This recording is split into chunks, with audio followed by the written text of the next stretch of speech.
Is this thing on? We're still recording. Okay.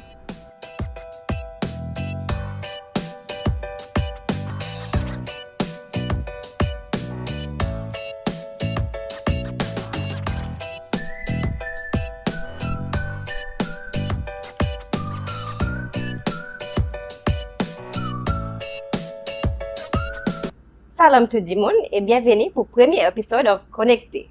Hi everyone, and welcome to the first episode of the Cable and Wireless podcast, where we will be sharing the stories behind the products and the people behind the brand. We're really excited to be here. I'm your host, Marika, and Clara. And we're even more excited to announce that our very first guest on the podcast today is the one and only CEO of Cable and Wireless, Mr. Naadir Hassan. Thank you for being here. Thank you, Malika. It's a pleasure to be here. We're really happy to have you on for our first episode. Such an honor. So, how has your year been so far? Well, it's been a hectic start to the year, but when you're in telco, it's always hectic.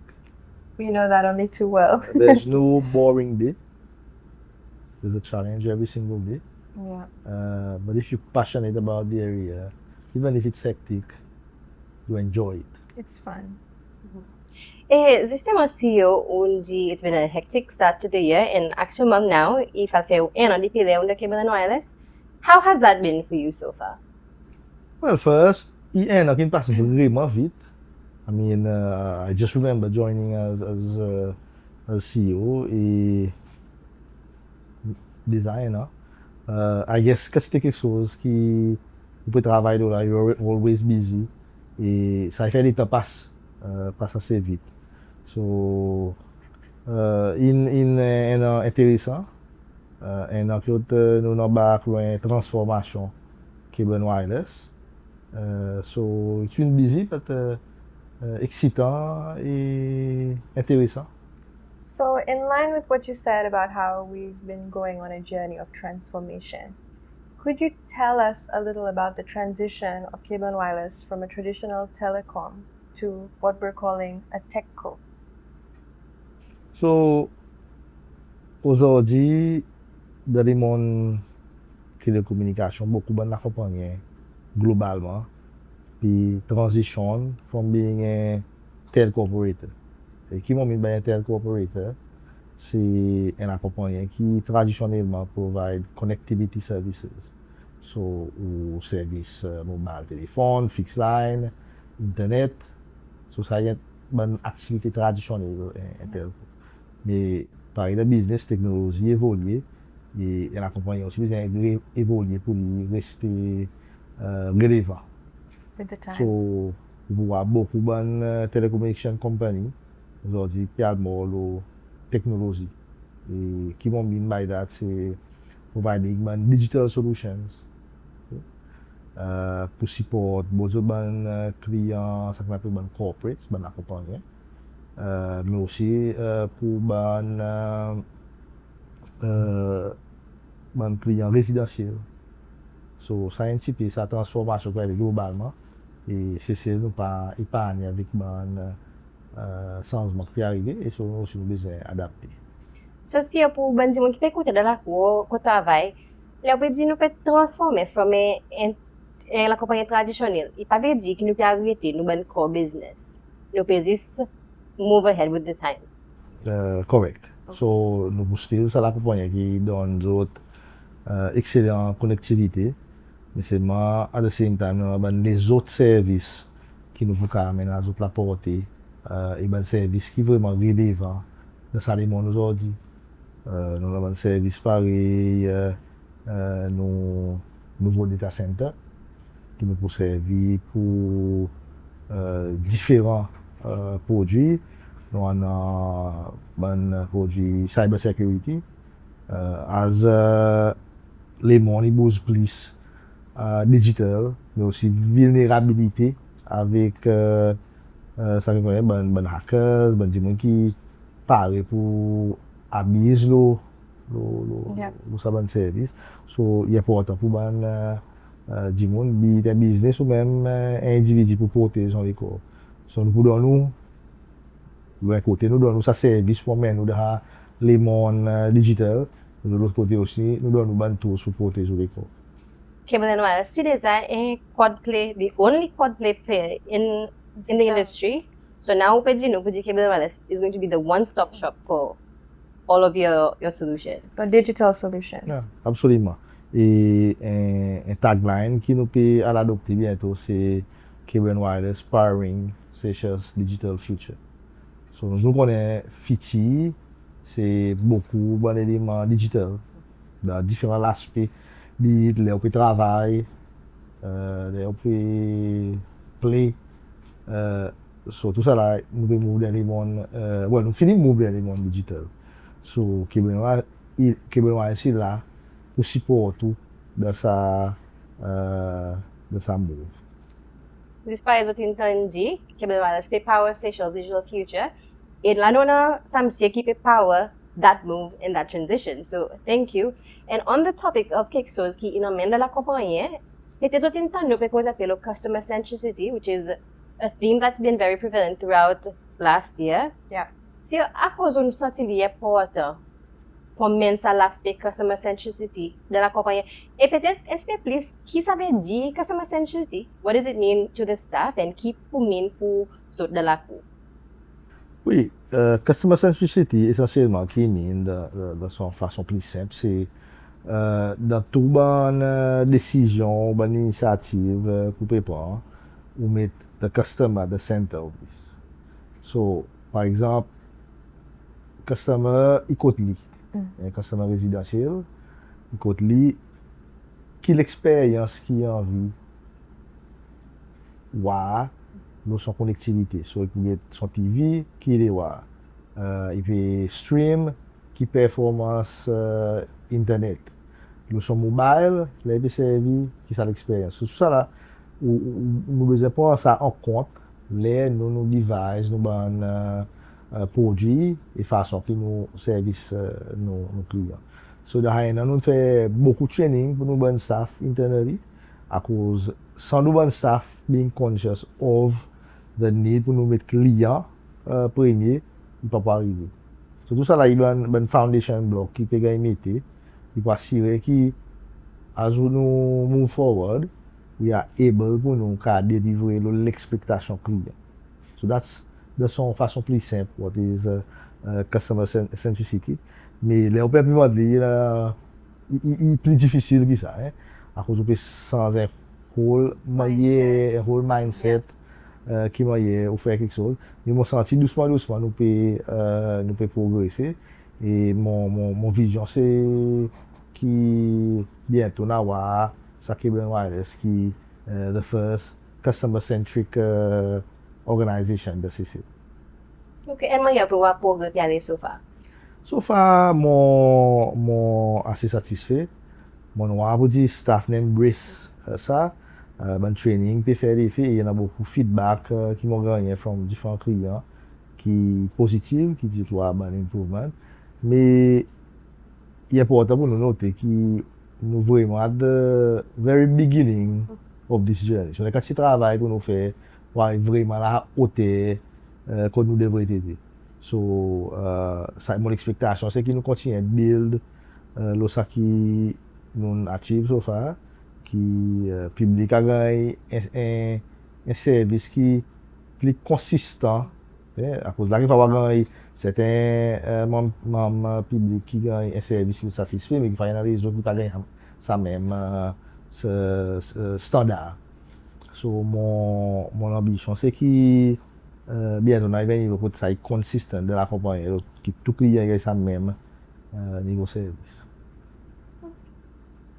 So thank you so much for that. I think that was really, really insightful hearing from you, from your perspective as the CEO of the company.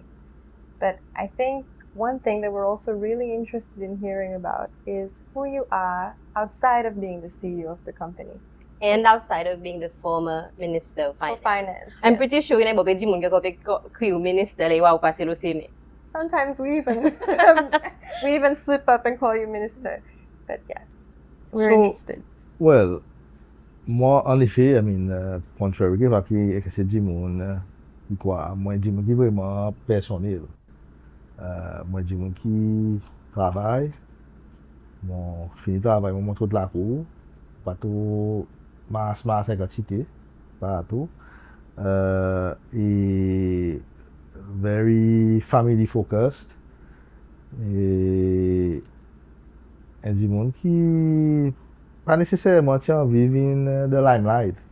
C'est de la vie, certaines circonstances qui arrivent au droit ou envoyer devant ou ça donne ou dans In the limelight. in the limelight. Puis pas nécessairement quelque chose qui ou tu vraiment vu. And now nous mettons for the limelight on the With podcast. a literal light shining in his face. So, moi commence à habituer que c'est limelight. Mais oui, ça moi dis moi qui est assez personnel. So we know you're a Liverpool supporter. You watch a lot of football. But is there anything else that you enjoy doing outside of work? Do you have hobbies? Oui, moi, fanatique, moi, depuis mon époque, moi, fanatique, supporter Liverpool. En effet, recently, moi, j'ai gagné un sens pour atteindre un game, première fois, which was an amazing experience. Les autres choses qui m'ont content fait, m'ont content la piste. Connaître la piste, c'est une activité qui est où l'on la met, away from it all, ou déconnecté avec la réalité. So, on n'a pas plus de façon pour distress, mon content lire. Oui, ça y a few things qui m'ont content faire. Et mon content quelque chose aussi qui plus comme si experience, de travel, expérience dans nouveau pays, culture, nouveau cuisine. So, ça y a quelque chose qui m'ont. Actually, I'm so happy you brought up o kota la cuisine because nous t'en dit que you're a very good chef. Is that Est-ce true? que aux autres exagéré? Non. Ah, moi, pas une exagération. Moi, capable de débrouiller. Moi, pas dire moi very good chef, mais moi, capable de débrouiller pour pas moi la fin. Can I ask, what is your favorite dish to make? Tu m'as poisson grillé. Possibly a pasogoy. Non, actually, moi, je dis que roast. Un roast et un bon roast lamb. Après, moi, content grillé au barbecue. So, la viande au barbecue is one of my favorite. Allez, qu'à ça veut dire, nous gagnons du monde pour faire barbecue at the next staff event. I think you've signed yourself up for that one. Can I ask, Cable & Wireless is a very dynamic environment to work in. We know that as executives ourselves. Sometimes it can be quite high pressure. And what I want to know is, how do you, as the CEO, stay grounded through all of that? How do you handle all of the high pressure and still are able to make those decisions for the company, those executive decisions for the company? Okay, I mean, quelque chose qui est intéressant aujourd'hui, c'est la connexion Internet, il est même plus important que la connexion de l'eau sur l'électricité. Ou électrique coupé, ou soit de l'eau coupé. People will be a little bit upset. Internet is off for 15 minutes. It's a problem. There's a massive outcry. So Problem. the pressure is to be able to deliver a service that's operational 24/7 without fail. So the minute qu'il y a un incident arrivé, il va reprendre de technologie, l'équipement will fail, certains câbles vont casser. So things will happen et pour en l'interruption du service.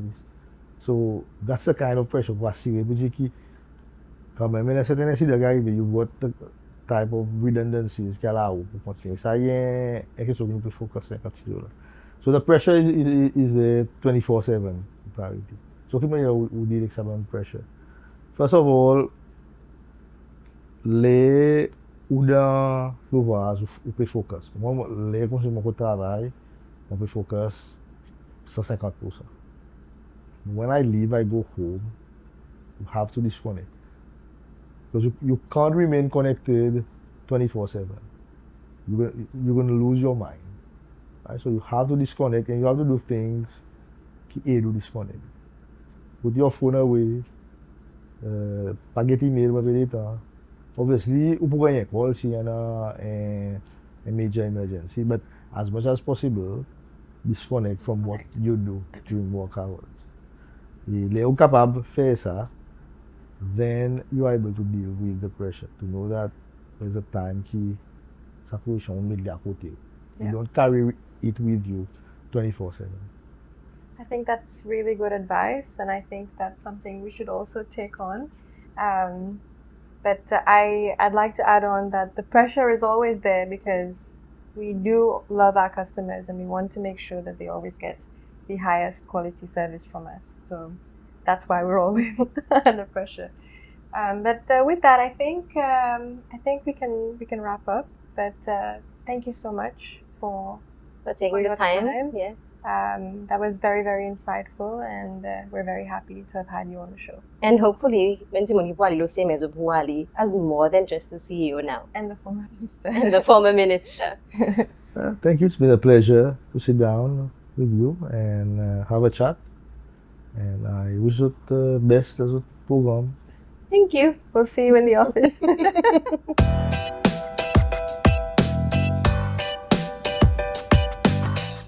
Actually quite interesting. Bobika was keen G. I didn't know about him. Yeah, it's nice to see the side of him that's a person rather than a title. Yeah. So I think that was really interesting. I'm really happy that we had. And I'm pretty sure everyone else in the companies will find this interesting as well. Yeah, I think so too. And en parlant quelque chose d'intéressant, our next guest, Malika, is our friend from Upside Business Technologies and partner, I have to say, in the cybersecurity space, Mr. Sean Luca. And we're very, very happy to have you here, Sean. Thank you for being on the show. Merci, my pleasure. Merci, Malika. Merci, Clara. Actually, I'm happy that didn't cause Creole because, as you might have guessed, Sean is actually a Seychelles. He's the son of Seychelles. Thank you.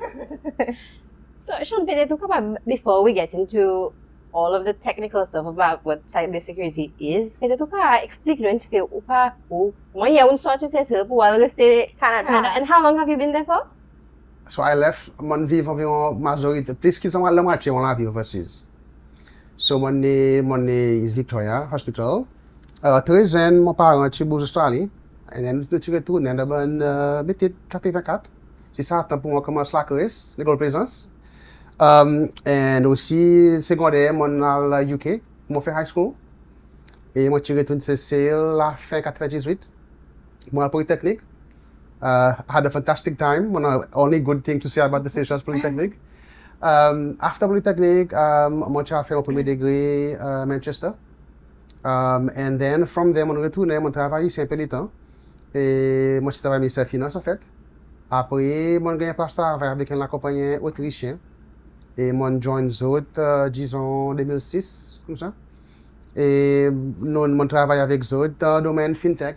So nous sommes à l'occasion nous servons computer et algorithms pour nous trade the stock market, pour évaluer risques and so on. Moi je commence comme un junior trader et mon exode good maybe mon join 2006, so maybe 16 years over almost 20 years ago. Dans mon parcours, mon commence comme un junior trader le stock market floor et mon end up eventually being managing director la compagnie. Et avec une bourse partout dans le monde, dans différents pays, on end up Austria, Poland, Maurice, Caraïbes, nous Chicago, New York aussi. Et eventually, about 10 years ago, j'ai décidé pour moi resign et commencer mon propre business. Et coincidentally, around the same time, madame aussi fait un plan immigré aussi. So j'ai fait marier et on a décidé pour nous why not commencer un business overseas, Canada. Et from there, nous travaillons avec la compagnie canadienne, américaine et aussi Caraïbes dans le domaine Cybersecurity, avec ERP systems, CRM, en général, dans le domaine.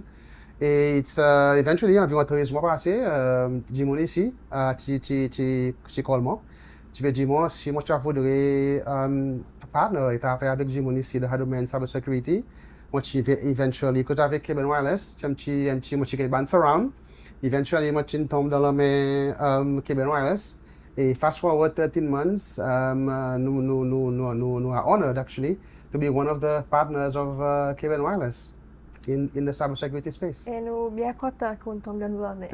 very happy. Yes, Malika. So, Sean, as an expert in the cybersecurity space, could you give us a little insight into what cybersecurity means for you? What is it for someone that may not be so tech savvy? Okay, so I think the first thing we have to appreciate is be careful using the word expert because it's a fast-paced industry, it changes all the time. It's dynamic. You always have to be on top of your game. You always have to be doing new research. There are tools and ways of hacking someone that I never thought would have been possible just last week. The world is evolving fast. But if you want a simple definition, I would say cybersecurity is all about protecting your technology.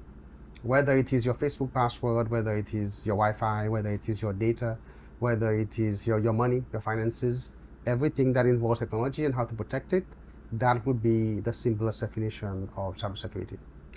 You've mentioned things that you could have done to help. Now, just waive your consultancy fee for a little while and maybe give us a little bit. 5 minutes.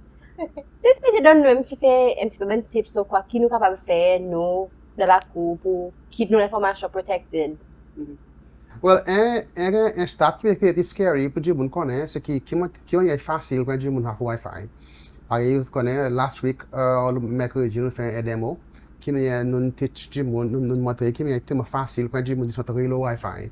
Et moi quand de temps tu prends environ 2 minutes quand dire moun dit capable de dans la vie, on go le Wi-Fi, ou la banque, ou email, ou tout ce que je faire. Et tout le temps moi Sorry, if I may, when you say entre le Wi-Fi, how? Like, qui ban quelque chose qui peut gagner accès avec?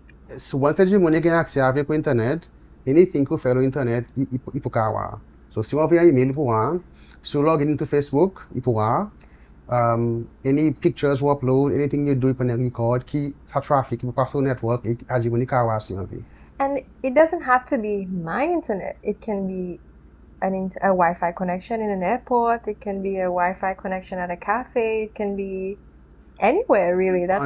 En effet, un bon network leaders sur l'aéroport. Nous même un client dans le passé qui vient nos clients à cause de l'aéroport, il close un business, il envoie un email, il envoie un form, il envoie un PDF, et il est capable d'accepter, et il fait quoi, qui a dit moun, et il end up perdre l'argent. Wow, that's very scary. Et moi, ça tip qu'on peut dire moun, be careful with your credentials, be careful with your technology, and I think the most important one is what is access. So this could be your password, c'est très long. Si on a une option pour ça qui nous dit MFA, que tu gagnes un code, qui gagne offrir le téléphone pour login, please service ça. Là, nous pouvons avoir une passkeys, il est populaire, que tu quand même service son fingerprint, ou bien si on a un device local qui a servi pour ensure que les gens qui peuvent login, ils vraiment li. I think the number one protection is make your password as long as possible, at least 16 characters, et mélange le password. Un peu lettre, un peu numéro, un peu exclamation mark, a question mark, very difficile. So, Sakopedzimo, is that I can't use welcome 123 as my password, is that right? I would agree, yes. Okay, good to know. And I think he also Gino is s'il vous plaît, pardon the password. Oui. Yes. And just to clarify, MFA, multi-factor authentication, correct?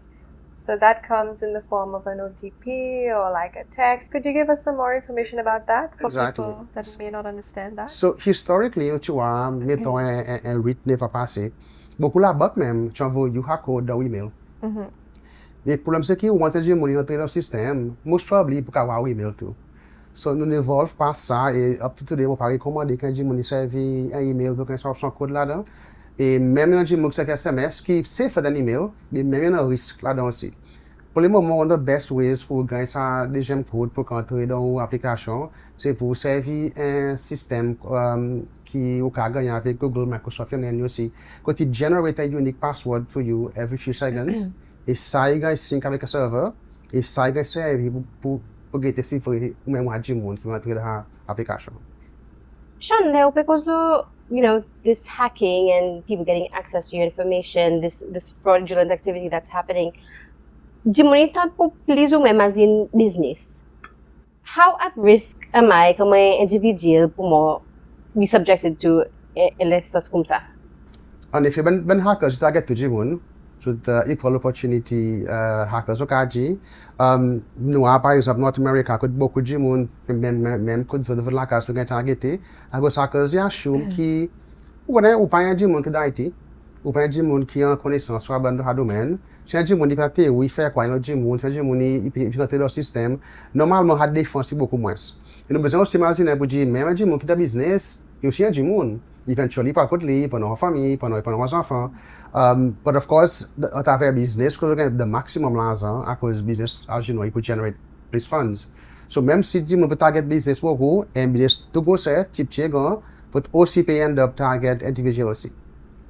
On mention, dis-moi qu'on est business, c'est notre famille, nos enfants, justement, aussi les enfants, as un parent, myself, qui, quelque chose qui m'a devrait look out for, or what are some of the procedures or a process that I need to be implementing pour faire si que mon enfant peut rester safe while it's online. Maintenant, quand c'est quelque chose que Roblox is not safe, but you can never really tell. So, well, I think my advice parents in the first place to limiter un peu combien de temps les enfants passent online in the first place. Mais aussi contrôler et monitorer qui a pour servir, qui doit faire leur app, qui met votre login et qui bandit monde qui aussi a accès avec sa app. Pour moi. Et nous pouvons avoir beaucoup de situations que même des gens qui viennent avec moi, disent moi, je voudrais même mettre protection qui normalement tu peux venir le computer, et je voudrais mettre un mobile device, un téléphone par exemple. Et c'est quelque chose qui nous déjà en discussion avec Customer Wireless pour nous roll out avec des gens aussi. Ils peuvent avoir extra protection, le côté qui a pu servir, qui a servi. Si vous arrivez, est-ce que ça part un peu courant, est-ce que ça part un câble bloqué? Qui a enfants il peut faire le téléphone et aussi lesquels qui sont capables d'accéder au téléphone les enfants là. I think I speak for the people at home listening, and maybe for myself a little bit. Hearing all this talk about hacking and how easy it is for somebody to hack your device or see your information, it makes you wonder, could I have been hacked? Possibly. And if it is the worst case scenario, yes, I have been hacked. I have accidentally clicked a link in my email. I have done something that has made me vulnerable to these hackers, these bad people. What is step one? What do I do, Sean, please? Step one, quand les qui connaît qui peut faire pour aider. Parler ou quoi, je veux faire the right thing, go to end up make things even worse. Normalement, la plupart des gens qui nous joignent, especially dans le business, se disent, OK, moment de business 40 ans, je pense qu'il y a un problème, à cause il peut arriver aujourd'hui. Mais la réalité, c'est qu'aujourd'hui, il peut pas arriver, c'était 40 ans passé. Aujourd'hui, la technologie est beaucoup plus available. Un hacker qui peut attaquer avec un ransomware, une console là, normalement, il fait $100,000 par semaine. Mais t'as l'argent pour dire mon il motive des gens pour faire plus innovatif et plus ruthless pour attaquer des gens partout le monde. So pour capable hope qu'il y a des gens qui attaquent ou attendre qu'ils peuvent être naïfs. Le côté si on déjà gagne attaquer, il y a plusieurs façons que des gens qui attaquent pour, il y a plusieurs façons qu'ils défendent et ils vont découvrir pour dire en arriver. But faudrait absolument voir des gens qui ont l'expérience. Ils disparaissent sous qu'on est quelque douleur par là, pas aussi qui peut arriver. Il peut y avoir des policiers qui n'ont pas de douleur, puis un docteur dit OK, ça vient d'arriver, il y a au même moment, dis-moi quoi qui possiblement peut causer ce problème, et si il y a un problème. And I think you shouldn't be scared to take that step towards getting help in the cybersecurity space, because better now than 5 years from now when these hackers are more ruthless, right? Pour donner l'exemple, nous avons même un cas North America, côté de Jimon, il y a un pizza pour nous rien. Ou quand un client prend d'allons, la pizza, il met un leaflet avec un QR code là, ou pas qu'on est pour un téléphone, on clique, on croit qu'on parle de l'autre pizza, quand on clique sur le website, qui a un code là, ou bien qui peut voler l'information dans bonne cookies, et on end up dans au compte la banque, ou Facebook, everything, tout étranger, précisé dans différents pays, pour lui faire ça qui en vient avec. So if vraiment dangereux, and we même voir c'est que more and more people and bodies are actually at risk and are being attacked. I was just about to ask this because I think the perception out there is that Cecily is antidote on a map. Like we're not likely to. New pub. How likely are we to? But I think it happens a lot more often than we think. En effet, oui, peut-être pas trop capable de là. but il arrive very often, c'est celle. Mais généralement, budget ça hacker, il passe normalement il passe celle là. Par exemple, il equal opportunity. Si il y a l'opportunité pas que monde c'est celle, il peut attaquer disparaître, il peut attaquer du monde dans notre pays. C'est celle nous passe une évolution que nous peut servir beaucoup de technologie. Peut-être pas trop mal si nous beautés high tech nous peut servir. Et once hacker découvert il peut tout en retourner. Disparaître dans du monde que t'as un volet niveau même de la rue, et même ça fait arriver avec hacking, ou venant almost low frequent flyers list, que ça même hacker continuously attaque ou ils vendent l'information avec le monde pour votre continuously attaque. So once vous découvrez du monde, peut-être dans la technologie, vous apprenez faire une action drastique pour corriger ça et faire ce qui pas quasiment arriver encore. Can I ask another question in regards to confidentiality? Because I think you brought up that il est important pour nous faire si que nous pas expose trop beaucoup of nos informations online. For those qui serve AI tools, ChatGPT is used in almost every office space today. Even I use ChatGPT. I'm also Right. just as guilty. I'm using ChatGPT. So I'm wondering, obviously, now having listened to you, it's clearly not very safe to take all of your confidential work information and dump it into an AI and have it write an email for you. Is that correct? I would agree, and I would advise people to be careful. So when you look at AI, there's two components. The same way that we use AI to be more productive, hackers also use AI to be more productive. Whether they use AI to quickly generate websites, to fake your voice, to fake your image. But I think on the flip side, you also have people who use some AI components. You mentioned ChatGPT. Once you take your information and you put that into that tool, you will no longer have any control as to where it is. Where it goes. Right? Exactly. I recommend to people use the AI tools, no problem, but make sure they are locked to your network or to your device. So I'll say an offline version. Mais il y a même un tool qui déjà existe que une option les acheter pour lock les principales informations à l'internet. Mais quoi qui est scary avec AI, c'est qu'il est tellement nouveau et il y a almost un unlimited frontier. This part you're not capable asking AI to do almost anything. And hacker aussi capable asking AI eventually trickly into donner the information qui a pas de design pour faire. And that information, so il pas vraiment qui hack sa serveur, il quand même trick sa AI pour donner l'information qui est supposée secret.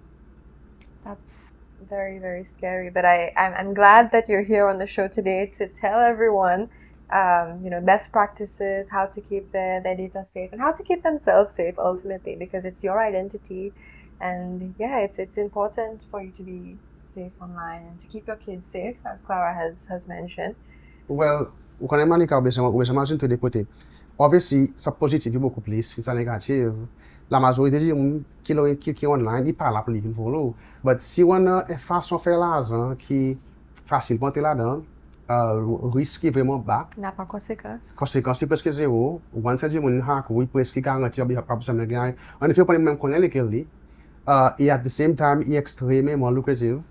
Nous pouvons avoir beaucoup de criminal gangs, Latin America par exemple, Asia, l'Afrique aussi, qui nous réalisent pour dire, et plutôt de Cybersecurity, qui va faire l'autre business, donc, ou bien ça, à cause de ça profite pour faire avec ça risque, il fait plus sens.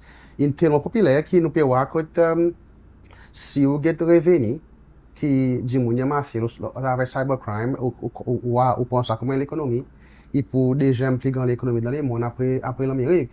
So, là, on peut dire ça comme l'économie qui vaut environ 10 trillions de dollars. Il faut vraiment attractive pour un gym qui connaît qu'à faire a lot of money for very little risk. Thank you, Sean. That's incredibly insightful. Thank you.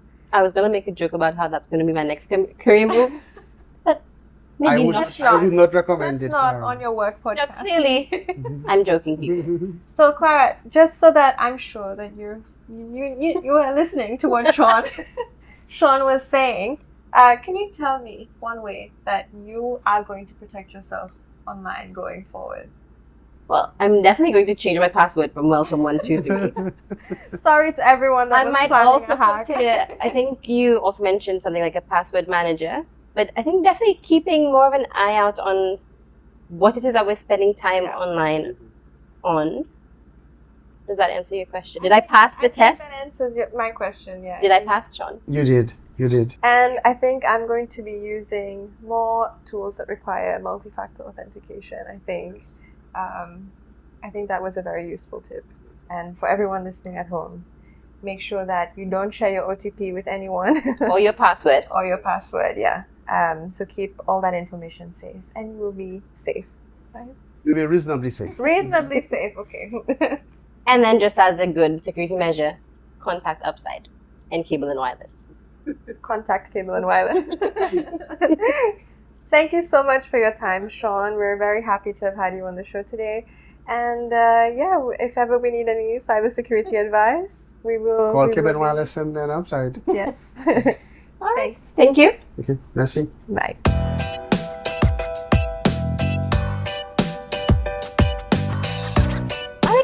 Honestly, mwen jipe kan mwen pou di sabet gen beaucoup kek sos ki mwen apren nou so di ki kan mwen di moun ki travay dan la kompanye Cable and Wireless, mwen pat yo kouan. Is it also because, especially we spoke about ChatGPT with Sean and how we're not supposed to put like confidential data into ChatGPT? Yeah. I think you did something. And then there's me.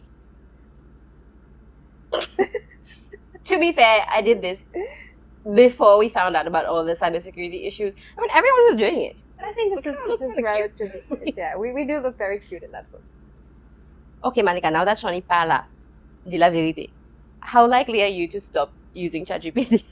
Not very likely, to be honest. I really use ChatGPT for multiple things. It's also my therapist sometimes, which I'm not sure is very healthy. But sorry, Sean, I don't think I'm about to stop using ChatGPT anytime soon. I think what's really important here is that he did stress that it can be safe.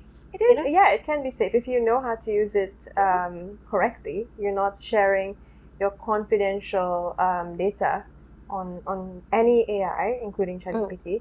There are ways that you can keep yourself safe. And I'm pretty sure I think that's safe, you guys. But you're still putting your image on the internet, and Malika, I'm on Facebook and Instagram. We're all on Facebook and Instagram. Our image is already out there. That's true. But I had a really cool time with you this first episode. Thank you. And hopefully, you can tune in as well. Enjoy sa premier episode. And hopefully, you guys keep coming back for more. And if you did, like and subscribe. Actually, if you do, you go in the draw. So kapag eventually get a device from Cable and Wireless. Which one? Stay tuned. Stay tuned.